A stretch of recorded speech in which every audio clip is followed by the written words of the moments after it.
Well, good evening, everyone. Welcome to Washington State University's Parent Information Forum for both parents and supporters of future Cougs. My name is Phil Weiler. I'm Vice President for Marketing and Communications here at Washington State University. And I want to start by saying thank you for joining us. We have well over, I believe, 1,000 folks who have signed up for today. And so I think it's going to be a great session. Lots of questions that people have. We really want to be able to try and get to as many of those as we can this evening. Tonight's session is the second out of a series of 3 public forums that we're doing for parents to answer questions. And again, these are specifically for families and supporters of incoming first-time WSU students. Each session, we're going to have a slightly different panel so that we can provide the most timely information and as well, hopefully, the most useful information for you. Tonight, we're going to be hearing from a panel of campus leaders. We have from the Provost Office, Brian Slinker. We have from Student Affairs, Jill Creighton. From our global campus, Dave Saleh. And from Academic Advising, we have Therese King. I'll do a little bit more of an introduction for all of them in a moment, but just want to give you an idea of who's on the screen with us now. In addition to our panelists, as I said, we asked folks to submit questions in advance. As of yesterday, we had 700 questions. We've received more in the last 24 hours. So a lot of interest that people have. We'll do our best to get through as many of those as we can. One thing I'll say though is if you look at the live chat, I've got on a machine here on the side, I have the YouTube channel up. We do have a whole cadre of staff who are subject matter experts who are managing the live chat. If you have a question, feel free to post it there. We'll do our best to be able to answer it in real time or at least refer you to resources where you can get the answer that you need. Before we get started, I want to acknowledge that this is a particularly difficult time to be a parent of a young person who's getting ready to go away for college. I know that your seniors had their senior year thrown into turmoil. It's not the way they wanted to end their high school career. And now on top of that, we as a nation are trying to deal with 400 years of racial injustice in our country. And this makes it a really difficult time for all of us, but especially for you as parents, because we know that you do have questions. We know that you're concerned about your young person's future. And so hopefully tonight we can at least put some of those questions, answer some of those questions for you and put some of your concerns about life in the fall to rest. So with that, let me just do a little bit more of an introduction if I could. As I mentioned, Dr. Brian Slinker, he's our interim provost and executive vice president. For those of you not familiar with the title provost, he's essentially our chief academic officer. I also introduced a second ago Dr. Jill Creighton. Jill's the associate vice president and dean of students in the Division of Student Affairs. Next, we have Dr. Dave Saleh. He's the chancellor of our WSU Global Campus. Our global campus is the online campus. He's also vice president for academic outreach and innovation. There's a lot of information Dave's going to be able to share with us about how we were able to make that shift this last spring from in-person instruction to online. It went very smoothly for us at WSU, and it was due in great part because of Dave and his team. And then finally, we have Dr. Therese King. Therese is the executive director of University Advising, and she's also the director of Academic Success and Career Center. So with that, let me turn it over to Brian. And Brian, if you could share with us, what's the latest information about what plans are in the fall? Welcome, everyone, and thank you. I echo everything Phil just said. It's a tough time for us all in this. On top of everything else, this nasty disease has disrupted us all, some more than others, and we all find ourselves trying to adapt as best we can in an extremely challenging environment. And as we plan for the fall, we're going to be able to give some general answers to what we're thinking and some general parameters about what fall looks like. But yes, we are planning on in-person experiences. They will not all look like they would have in a pre-COVID-19 world. And we're committed as a system to bringing students back to campus life. Having said that, safety is our primary consideration for your students and for ourselves and for our communities. We're a system across the state. We're embedded in different communities. In Pullman, one of the really delights of being a Coug in Pullman is the small campus life, but we're embedded in that community, and we owe that community a commitment to keep them safe as well, the community that we live in. So our students, our employees, our communities, we want to keep people safe. And our decisions will be driven by that safety through science, what we know about the science, what public health advice we're getting. Our decisions are going to be driven by the desire to provide a high quality educational experience, regardless of the method of delivery. And Phil mentioned how academic outreach and innovation, our deep bench there allowed us to pivot in the spring, and with more planning over the summer, improve our ability to deliver by a variety of methods. We do have a desire to return to campus life, including in Pullman residential life. And all of our desires and plans for safety and return to campus life are set in the need to get guidance and approval from state and local government for what we're allowed to do. So that's the general planning frame. And we all share a frustration in not knowing yet what all the answers are for the fall semester. There are many moving parts here and they change dynamically, but I'll let others talk about some of these aspects. But in the area of academic affairs that I lead, our primary consideration is, what does the semester look like from an instruction standpoint? And we will almost certainly have distance education for our larger enrollment classes. What larger is still under discussion, but likely any class with an enrollment over 50, or most classes, will be primarily distance delivery. Smaller classes, less than 50, will be a mix. And some might use mixed modalities, some face-to-face mixed with some distance in creative pedagogy, such as what is known as flipping the classroom. So we can't tell you which class yet will be face-to-face, flip, but we can tell you that most classes over an enrollment of 50 will be distance. And we have classroom inventory, a lot of details to work through, so I can't tell you which class. And I know that's going to be frustrating for your students, and we'll get specific classes announced as soon as we can. Right now, students should register for the class schedule as currently exists. The other thing we're under discussion, and again, we've made no firm decision, but we have a desire to not necessarily shorten the semester, but reduce the student population in Pullman. And again, this is more Pullman specific, but may be true of other campus locations after Thanksgiving, so that students don't leave and come back. That'll be probably very important in our commitment to keeping everyone safe. What exactly that looks like, we don't know. We know there are other concerns that you will have about, can you stay if you want? And the answer is probably yes, in some measure. How will it affect your housing costs? There's a variety of questions that you have legitimately, and we'll get you those answers. But we think it's going to be safer for everybody if we start having fewer students on our campuses, particularly in Pullman, after Thanksgiving.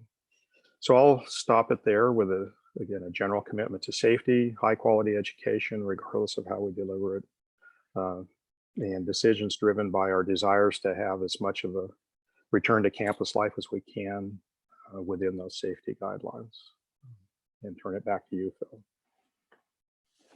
Great. Thank you, Brian. Jill, I'm going to turn the next, set of questions over to you. One of the things that we saw a lot in the questions that were submitted in advance and questions that I'm seeing right now coming through on the chat have to do with housing. Now, I know that those housing decisions are not ours alone to make, and I know that it's probably premature for us to be able to have all the answers in place, but share with us what you can about what housing options are going to look like in the fall. Thanks, Phil. And I know that this is the #1 question on many families' minds right now. Where is my student going to be living in the fall? We are not alone in making our decisions. And I know that we've seen some of our other state schools in the area make decisions on their housing. We're waiting for some additional guidance from our state and local health officials before we can announce the plan for the fall semester. And we do hope to be able to do that in the month of June. That would include information on our housing density, that will include information on roommate assignments if those become available, and will include information on potential move-in. And so there's a lot of questions that we're still waiting for good guidance on. And it's really important for us to make housing decisions that reflect the best options for our students to succeed in their learning and also remain physically distant when able within the campus community. So again, we just really appreciate everyone waiting, and we will continue to give updates as they become available. Those will be announced via email for students who have signed up for housing and at housing.wsu.edu. Great, thank you, Jill.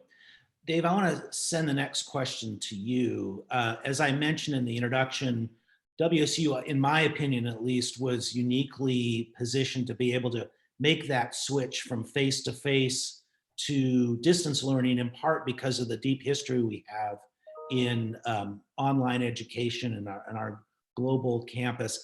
I'd love to have you talk a little bit about what is the history of the global campus, and then how did your academic outreach and innovation team help faculty members prepare for that change when we learned that we need to do that? Because as we heard from Brian a second ago, we will be doing classes face-to-face when and where we can, but there may be some courses that need to be taught in a distance format. So give us a little bit of history about how WSU has been in that space.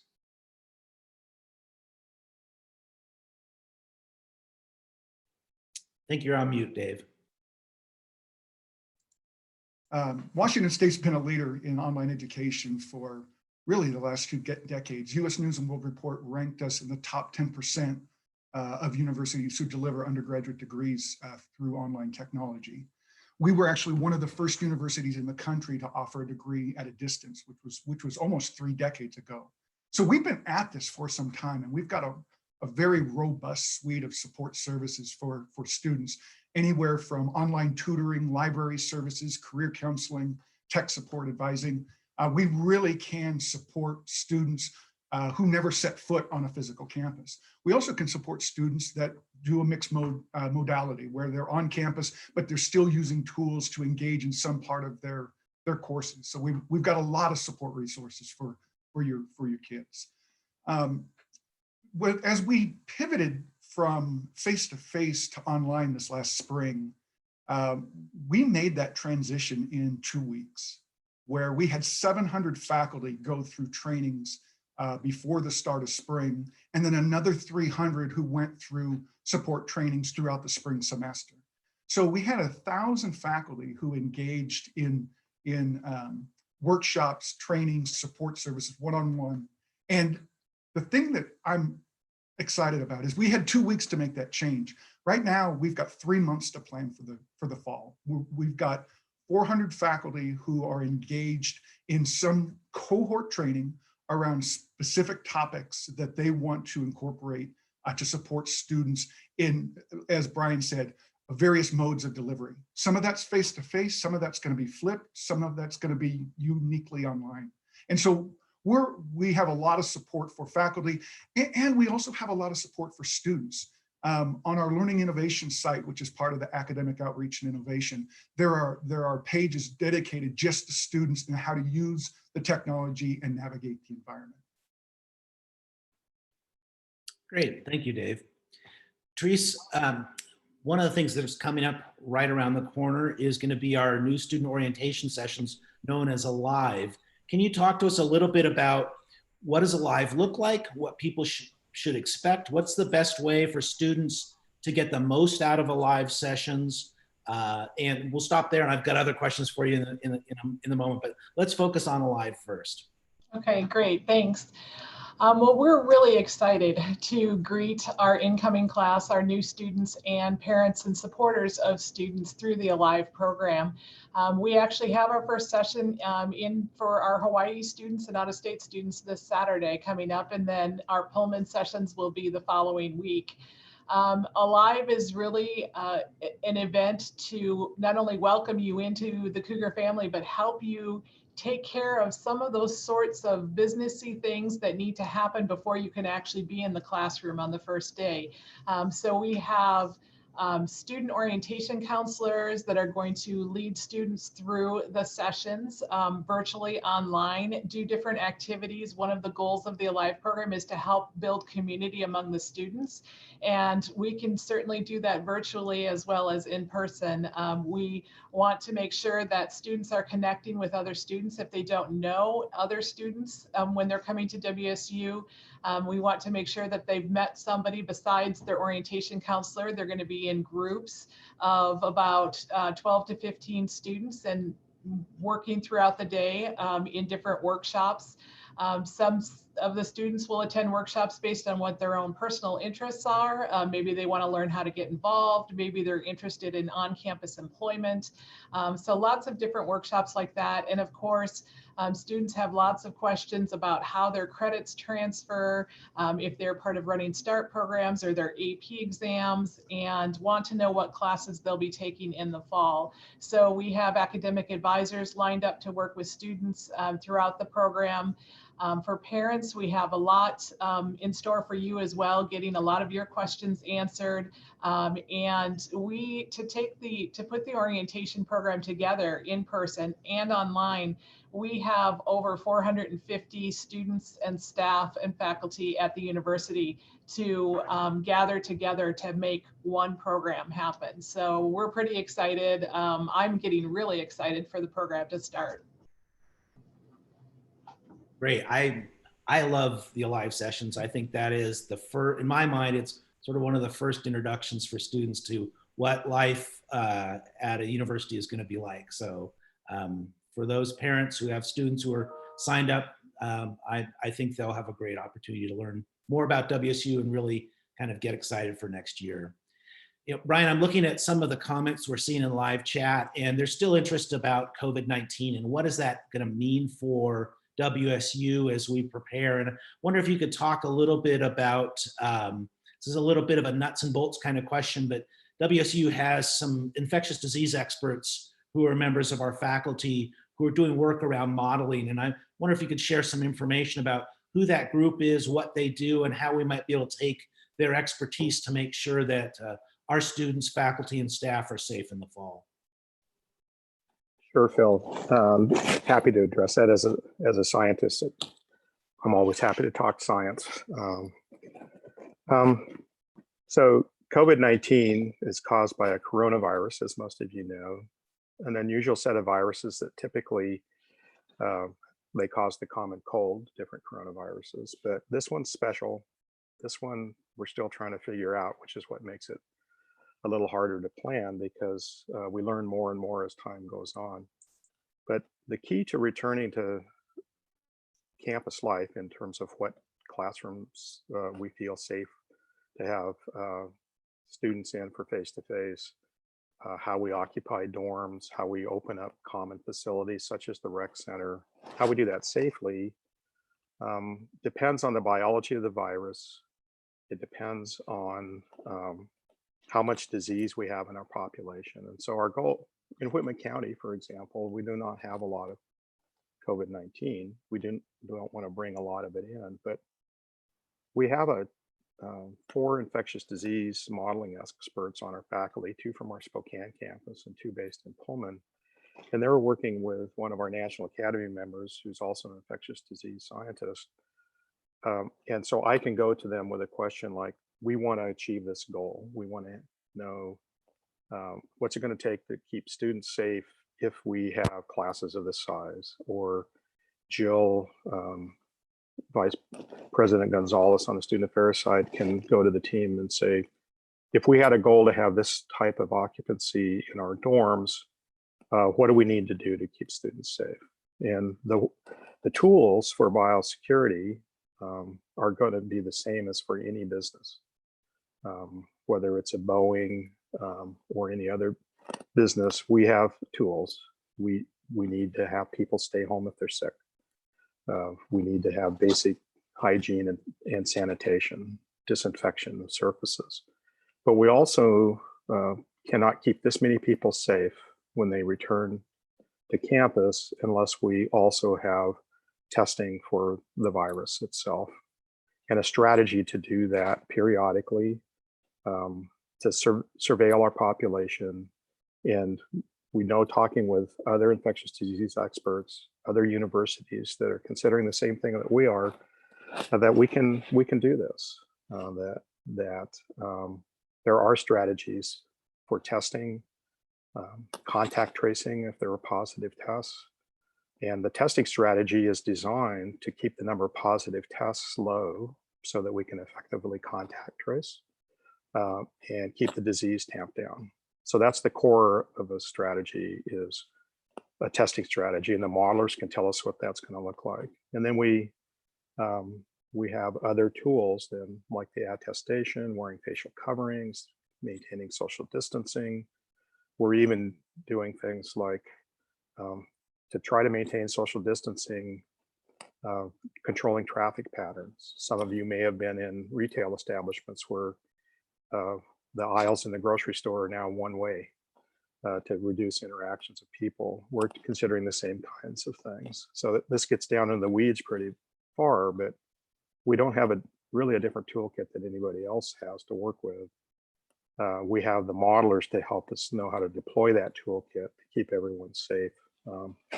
And does safe mean nobody's going to get sick? That's not what safe means in this environment. Safe means almost nobody's going to get sick, and we can keep the disease really tamped down and it doesn't spread widely. Great, thank you, Brian. Jill, I'm looking again at the chat function, and we're getting some questions that people have about fraternity and sorority life. Greek life is definitely a feature of the WSU Pullman campus, and there are folks who are just kind of wondering, what is that going to look like in the fall? I know that the Greek houses are not controlled by WSU, but my guess is that you've been in touch with those folks, so I'd love to hear what you have to say about the meetings you've had with the Greek representatives. If you or your student are interested in becoming a member of one of our fraternities and sororities, registration is currently open for both Panhellenic and Interfraternity Council recruitment processes in the fall. So please check out the Center for Fraternity and Sorority Life website. I believe it's cfsl.wsu.edu,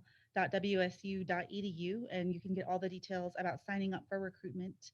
Our team is working incredibly hard right now to look at how to translate what is typically a 1,000+ person process to a process that is safe for our students to engage in. So our team is doing an amazing job of trying to figure out what that looks like. And I want to give a lot of credit to our undergraduate student leaders who are trying to translate that experience into our current modality. So with all of that said, I know that housing in our fraternities and sororities is another question. And as you mentioned, Phil, we do not own or operate the fraternity or sorority houses. We do have a very strong relationship with all of the housing core organizations, and I was able to meet with them personally just this week to talk about what density might look like in the fraternity and sorority houses. They are faced with some of the same questions that we're faced with in the residence halls in terms of what is the plan for density occupation, what can they do regarding dining to make sure that that is safe, what does gathering look like inside of those spaces. Some of our sororities, I shouldn't say some, all of our sororities last year had an average membership of over 200 women, and that 200 number is higher than what our current health guidance says we can be all in one space for. So we're having to figure out those questions as we go along.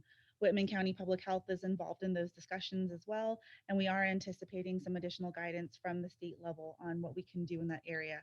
So again, we're hoping for some things later in the month of June, and I'm looking forward to being able to give everyone some more concrete information. Great, thank you, Jill. Dave, next question to you. I'm curious if you can give us a little bit more detail about what a hybrid class looks like. I know Brian had talked about we'll be doing probably some sort of hybrid learning in the fall. And then this sort of segues into a question that one of the parents posted earlier, questioning, will my student be asked to sit in front of a computer from 8 a.m. to 4 p.m. every day? And how can you do that and stay sane? So can you talk a little bit about what the hybrid classroom looks like and what your experience is when students are using an online method of learning? How does that work for them? What's the difference between a synchronous versus an asynchronous class, for example? Sure. So one of the models we've been talking about for the hybrid courses is really tied to the size of classrooms and making sure that we don't overcommit students into a physical space. And so one of the models we're looking at is, let's say we have a classroom that can seat 80 students and we've got 60 students enrolled in that class. One model would be we would build online learning modules. And maybe on Monday, a third of the class would attend the physical classroom, interact with the faculty member, and 2/3 of the students would engage those online modules, whether they're synchronous or asynchronous. And then on Wednesday, a different third of students would come. This would all be coordinated, of course. A different third of students would come on Wednesday, and then the other 2/3 would interact with the online modules. And then Friday, the final third would attend and have that interactive, engaged experience. There are so many different flavors of flipped and hybrid and flexible enrollment courses. That's one example. The faculty are being very creative in how they take their unique course and the expectations of those courses and then build the online components, whether it's synchronous or asynchronous, into that design for the fall. In terms of sitting in front of a computer from 8 to 4, that I don't see that as a reality.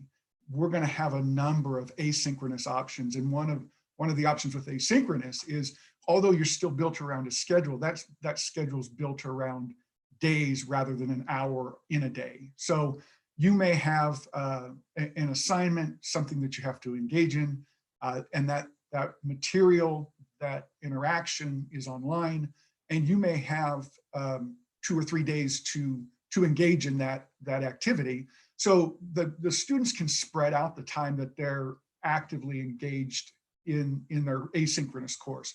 There are going to be some synchronous courses that are going to require students to be at a set place at a set time, but there's going to be a mix of those as we roll through the semester.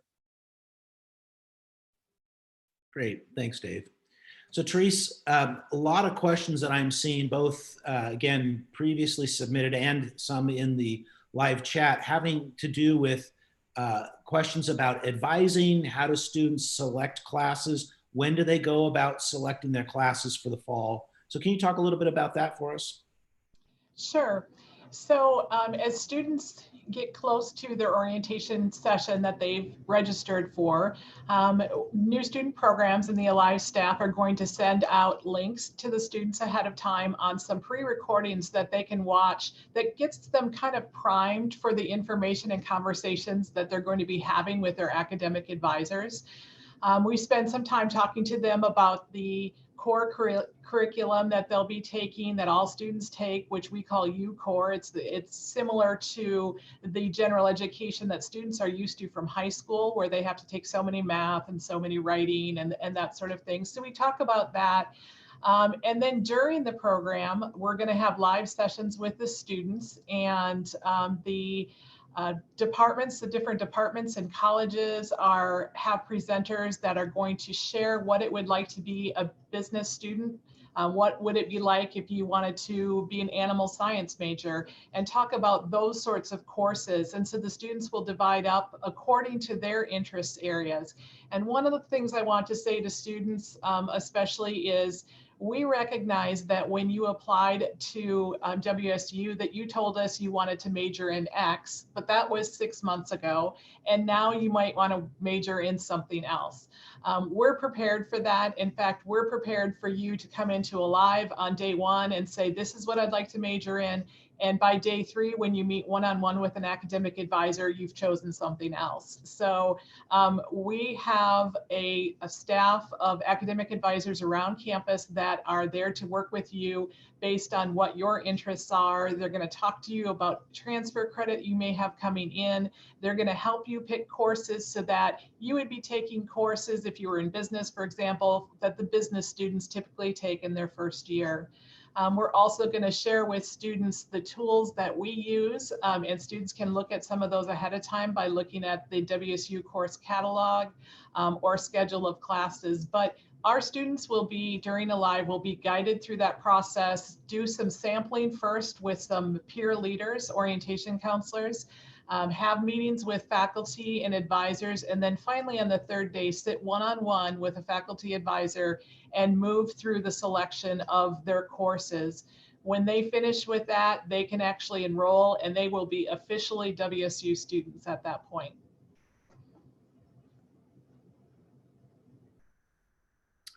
So Therese, you said something as a parent of 3 college graduates that I think was important for me when I was getting ready to send my kids to school. And that was that question about, do they know what they want their major to be? I think parents listen to what Therese said. You know, it is still very early in their academic career. Don't worry if your young person has changed their mind or they're not quite sure. That is in part what college is about, is to figure out where their interests lie. And so anyway, I think that was good advice. Thank you. Brian, I'm going to ask this question of you, and maybe this is a question of Dave as well. This was something that came in earlier and has to do with the quality of instruction that you would receive online versus face-to-face. I know you've got strong opinions about that, and I'd love to have you share your thoughts, and then Dave, if you want to add something as well. Sure, thanks, Phil. And I'll definitely let Dave do the heavy lifting on this question. But you know, what I've observed of our faculty in the pivot, as Dave called it, over spring break in that 2-week period to shift to online, did it go absolutely flawlessly? No, but it went fantastically well because of the long history we've had at WSU and the commitment of our faculty to engage by the hundreds in doing this well. And what we saw in the aggregate, and again, this is not going to reflect absolutely every student experience, but in the aggregate, students stayed engaged. They completed on time. We had no more academic difficulties than usual. We had no more withdrawals than usual. And so if you'd have just put a set of data down in front of me with statistics about student performance and engagement, I couldn't have told you that we had shifted to online quickly in the middle of the semester, except for we allowed more flexibility for pass grades. And so there was more utilization of pass grades by some students, and they got to make that choice after they saw what their letter grade would be. So we changed the rules there. And there were more use of incomplete grades because there were some students, whether it was a technology glitch or other adaptation problems, couldn't quite finish on time. So there was a little bit more use of incomplete grades as students finished up after the end of the semester. But from an aggregate statistics standpoint, it went fantastically well. And from reports from students and faculty, it went really well. And it just am heartened by the faculty effort in doing this, and the student effort in doing this, because this was not easy for students by any means to do this. Everybody adapted well, and it was all built on the backbone that we had for the technology that underlies our global campus and the expertise we have in academic outreach and innovation. And I'll also, while I'm talking before turning it over to Dave, Dave and his team have made a commitment to keep that level of engagement up, but also add to their capacity over the summer, getting ready for fall, knowing that faculty are going to need help still in the fall.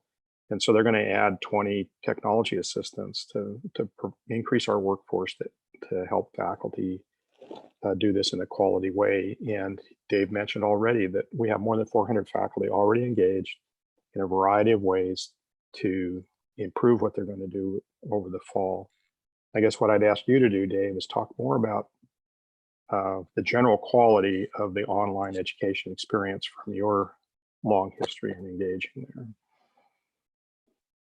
Certainly. So at the cornerstone of the global campus is that we use WSU faculty.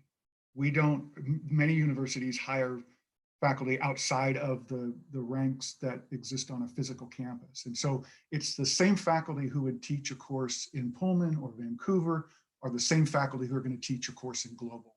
I think that's really important because they are the university, and those folks are going to be able to transition as we look at fall in these different modes of delivery, not just teaching global courses, but also teaching the on-ground courses, leveraging some of the online tools. It's also the same curriculum. The curriculum that you'd see in Pullman is the same curriculum that you see in global. So it's just an extension of Washington State University. I think in terms of the global campus, we have made a commitment to our students that we were going to provide a full campus experience because there's so much more to a higher education than just going to class. And that's very important. Don't get me wrong. That's a very, very important part of a higher education, but there's relationship building and there's exploring different ideas and topics with people that may not have the same idea or topic that you do. And so we've worked to build a number of programs into our global campus that are relatively unique. So we are one of the only, and I would say only, but I'm not sure as of today, university in the country that has its own online student government. So we have students from our global campus who never set foot on a physical campus actually serve as representatives for the rest of the online students. We have a program called Global Connections. What we have there are individuals who are experts in particular areas that students want to understand, from home brewing to beekeeping, dream analysis, and students who are interested in those topics. It's not a course, it's not for credit, it's just common interest, get together with an expert, they get a presentation, and then they interact. And oftentimes they build relationships, friendships around that topic that when they come into that online class, they're connected. They know one another because they share that interest. We also have a program called Virtual Mentors. And what we do is we hire past graduates who've been successful, and we ask them to mentor new students who are coming into this online space so they understand how to navigate that online environment, the tools, how to engage with faculty. So those are some of the things that we have done as a university to make sure that we're offering a complete education to all of our students, whether they're on a physical campus or online. Thanks, David. From my perspective, I was, I guess, surprised to learn prior to COVID-19 that the majority of our faculty were already teaching courses online before we made this switch. And if I remember correctly, I believe that virtually all of our students, when they were graduating, had taken at least one online course, just because it's a convenient way for them to be able to pick up credits when they need them, to be able to study during the summertime if they don't want to take a full load, for example. So the concept of distance learning, it was not foreign to WSU prior to COVID-19. And as I said earlier, I think it really, because of that experience, we were positioned well to make that switch. Jill, I want to ask a question of you from a student affairs perspective. A number of questions that we've received about healthcare for students. As a parent sending a young person away to school, healthcare is a concern, and certainly now with COVID-19, it's an even bigger concern. So can you talk a little bit about Cougar Health Services? What is it? How do students qualify for it? What kinds of services are available to them? Cougar Health Services is our holistic health clinic on campus. and they serve a lot of functions from a medical perspective, much like your family medicine practitioner might do at home. So we have full-time staff physicians, we have mental health providers, we have amazing nurses and physician's assistants that are all here to help our students maintain their health and safety on campus. This is also the space where you're going to turn in your immunization records if you haven't done so yet. Cougar Health Services is the place you're going to want to do that. Cougar Health Services is not an emergency service, and so we do work with our county and local hospitals for students who need emergency medical services. Students have the same access to our local hospital as any citizen of Pullman. And we also have partnered with Whitman County Public Health to help us understand a lot of what we can do in the fall for our in-person modality. So students who are enrolled are eligible to use Cougar Health Services for their basic medical needs. And Cougar Health Services will also let you know if you might want to see a specialist that we don't have on campus. I also think it's important to note the reality that we're in a more rural environment than many of our students come from. And we have Spokane about 85 miles away, which has a much more robust healthcare system than we have in Whitman County. So one of the things that folks want to just keep in mind as you look at if you have a special medical need, you might want to look into your specialists ahead of time and figure out how your student can receive the care that they need. Great, thanks, Jill. Teresa, I'm going to direct the next question to you. There's some questions that I see in the live chat about fees for a live. Can you talk about what those fees are and just give us a little bit of background information? Sure. So for the Alive program, there are the students pay a student matriculation fee. That fee is $250, and they can pay for that when they register for the program, or they can also pay for that after or as they're coming up to the program. Some students can have it billed to their student account as well. It's a one-time fee that covers the services and programming involved with orientation. And it also includes the advising and registration pieces. It includes week of welcome activities, which is the week before classes begin for students, and also what we call extended orientation. So we want to make sure that that transition starts for the student and continues into the first few weeks of their semester and beyond, so that they have a really good experience. The fee itself covers, and this is the same for the parent program too, it covers our professional staff and our student staff. I mentioned that there's, it takes a village to put the orientation program together, and 400 to 450 university staff and students involved. We pay our student staffs over the summer to be orientation counselors and help us deliver this program. So it's covering the salaries of our professional staff in the summer that work in the Alive program, as well as the student staff. It also helps cover our marketing materials, and we've invested in new technology to deliver the program virtually rather than in person for the June and July sessions. And so it's also covering those costs. For parents, very similar. We have a lot of virtual sessions, pre-recorded workshops that we've been doing over the past several weeks. It will include the publication materials and staffing. We're also planning to mail parents something, and it's going to be a secret until you get it, so I don't want to say what it is. We intend to give, we call it swag. You're part of the Cougar family, and we want to make sure that you wear it loud and proud. And so you'll get something mailed to you, and students, you'll get yours when you arrive on campus during one of our Week of Welcome events.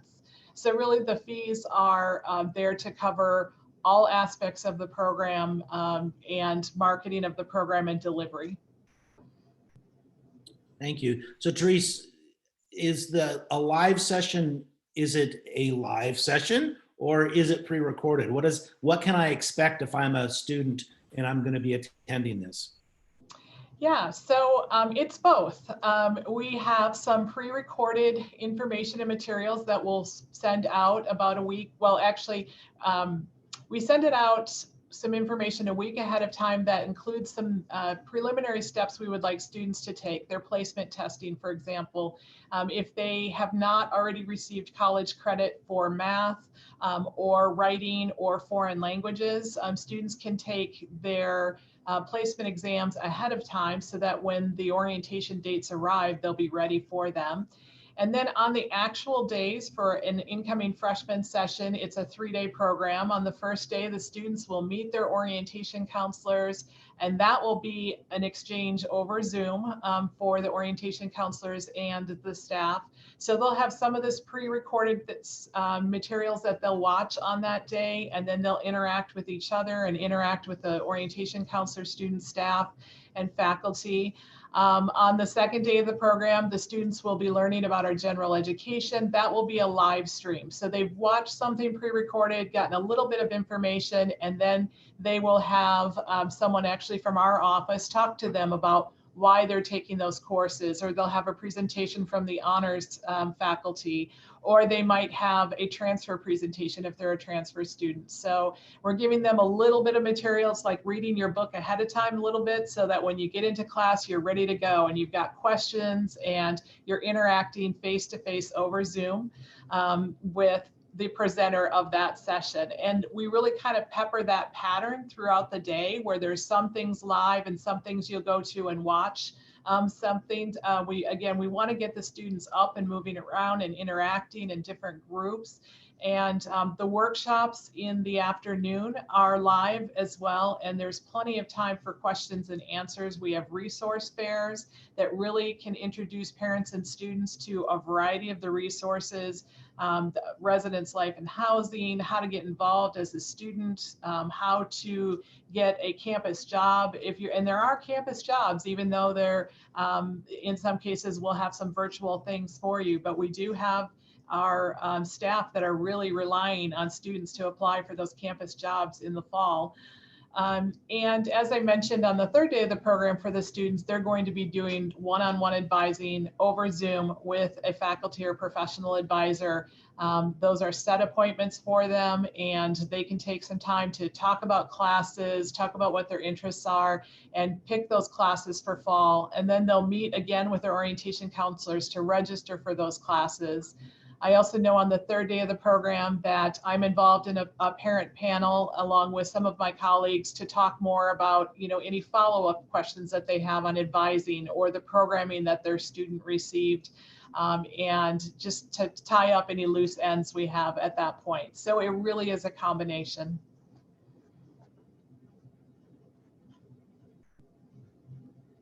So Teresa, I've got another quick live question. I was just looking at the live chat on YouTube, and I think people are excited about Alive, but a couple of people are wondering, is it too late for them to sign up for the June 9th Alive session? So Saturday's Alive, is that one full? The June 9th one, the out-of-state program that we have for Hawaii, if they would like to contact the Alive office, they can do that alive@wsu.edu and ask about that session. Our first session next week, the Pullman one, if the students would like to contact the office, they can still sign up for the Pullman session. It's not necessarily late to sign up for the Hawaii session, the one that's delivered in Hawaii, but the first session is full. I'm just getting in news, and so we want to make sure that, sorry about that. One of my moderators is like, it's full.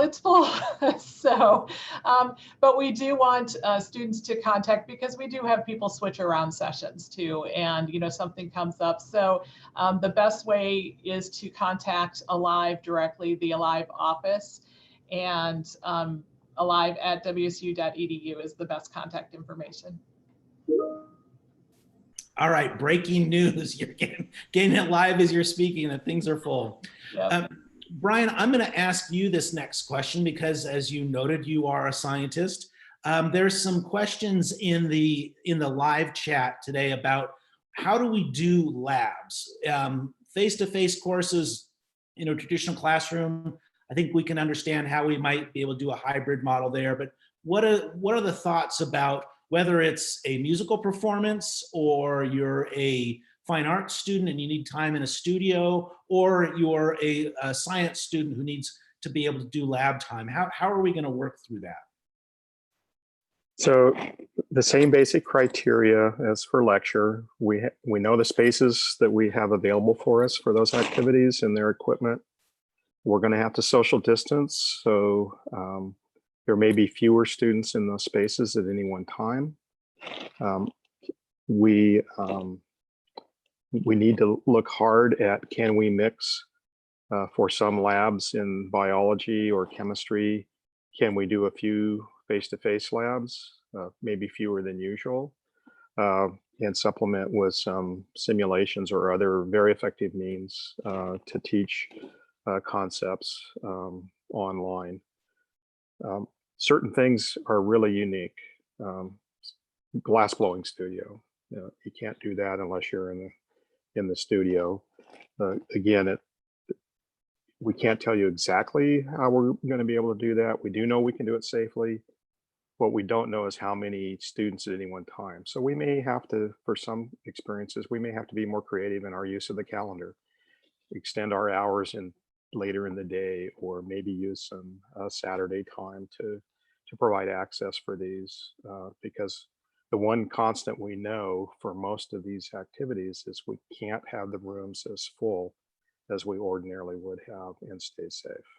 So we're going to be creatively mixing up some alternative experiences, some hands-on experiences, maybe using extended hours to provide access, and for music lessons, things like that. There's certain things that really work better one-on-one, face-to-face, but we've also had experience, and others have, even in the private sector, that these can be, at least some of them can be done more virtually and still be effective. So as you see labs, studio kind of activity, that's where you're going to see us being much more flexible and hybrid to take advantage of those unique capacities or capabilities with reduced capacity to have students in the room at the same time. Thank you. Jill, this is a question for you. I think it's kind of a student affairs type question. A couple of families have been asking about safety and security for their students. So can you talk a little bit about the WSU Police Department and what we do around public safety for our students? One of the things that our students tell us pretty consistently is that they feel very safe on our campus. We do have that kind of quintessential college town feel. Most of our campus, or actually all of our campus, is accessible on foot, and even our downtown area is only about a 5 to 10 minute walk away. So I'm really always happy to see that WSU makes a lot of those top 10 safest campuses lists quite frequently. And most of our students who are kind of just general night owls still say they can walk between their friends' residence halls and feel safe on campus. We also have a series of emergency lights on our campus in case something does arise. They're big towers with blue lights, and they can push those buttons if anything arises in that direction. Our WSU Police Department is always happy to connect directly with students and families who have questions, and you can find them on the WSU website. Our Chief of Police, Bill Gardner, works very hard to connect individually with many students, and so if anyone would like to talk with him specifically, he has always offered up his ear for folks to listen. Thanks, Jill.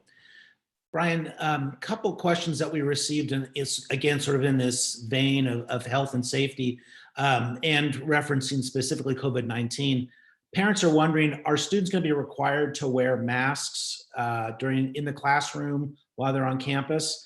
And can you tell us a little bit about what the governor's requirements are for employees who are on campus with regard to facial coverings? So facial coverings, whether disposable or reusable cloth, are going to be required in workplaces in the state of Washington starting on Monday. The governor announced that about a week ago. That's employees. Students who are in certain situations will need to wear facial coverings as well. We are still working out the details of what that looks like, but it's looking to me like we can't be as safe as we want to be, and particularly under guidance where in a typical workplace, the employees would be wearing facial coverings.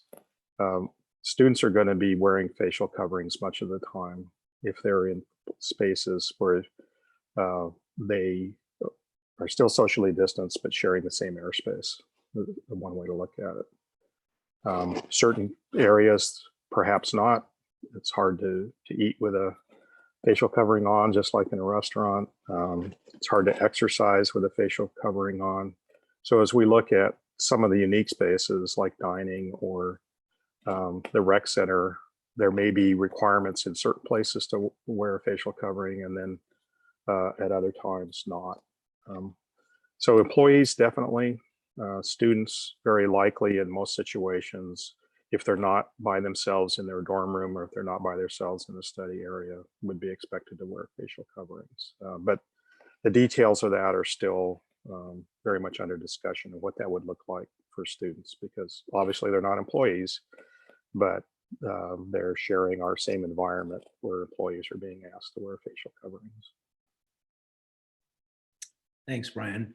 We're getting close to the top of the hour, and I think it might be worthwhile to recap what I think are some of the highlights we've talked about today.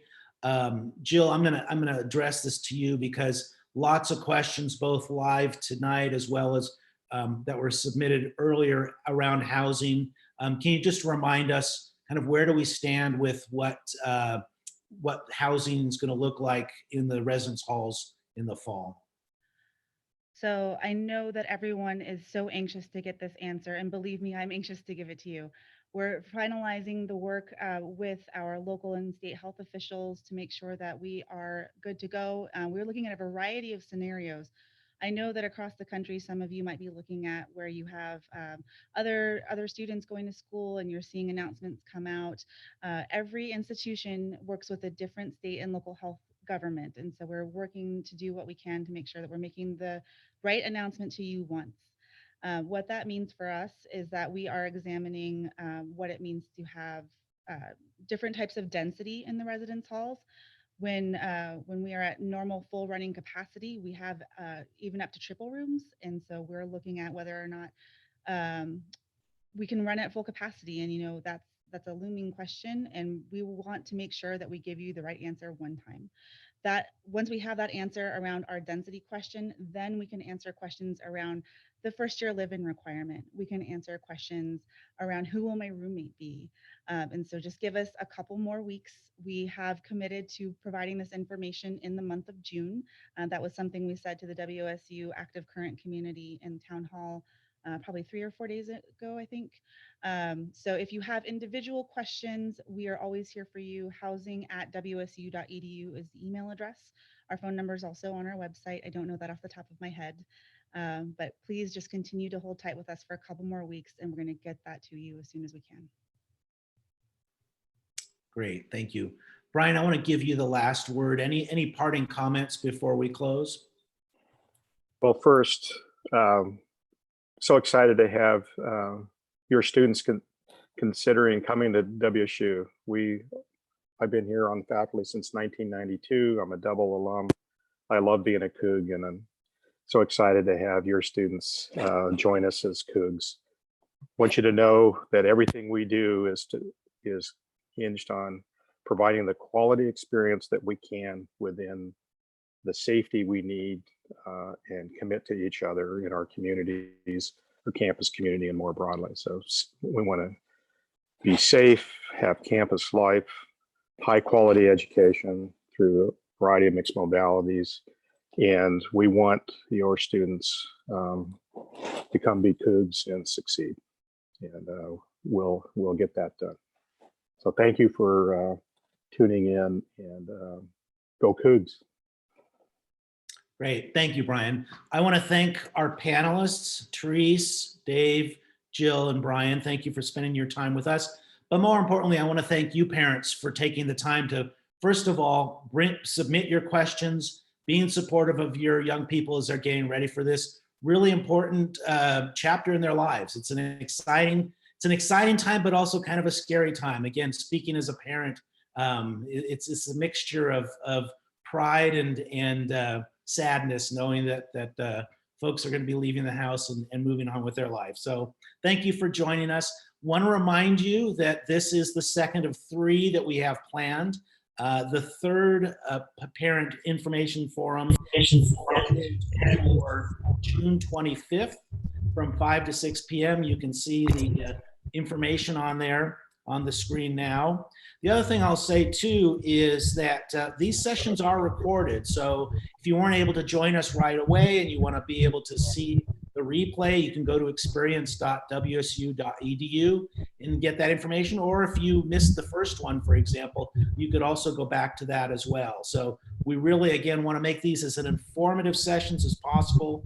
Our goal is to provide the best and safest experience for your students and for all Cougs. And so do please use these as a resource. One last thing I'll say before we go, I also want to announce that we'll be holding a hashtag WSU Together welcome event for all confirmed students. It's going to take place on June 11th, and it'll be from 3:30 to 4 p.m. There will be a link in your inbox here shortly once we finish our session tonight with more information. So please take a moment, look for that invitation to the WSU Together welcome event. We're looking forward to being able to welcome your young people here to WSU. So with that, again, thank you for joining us. Enjoy your evening and go Cougs.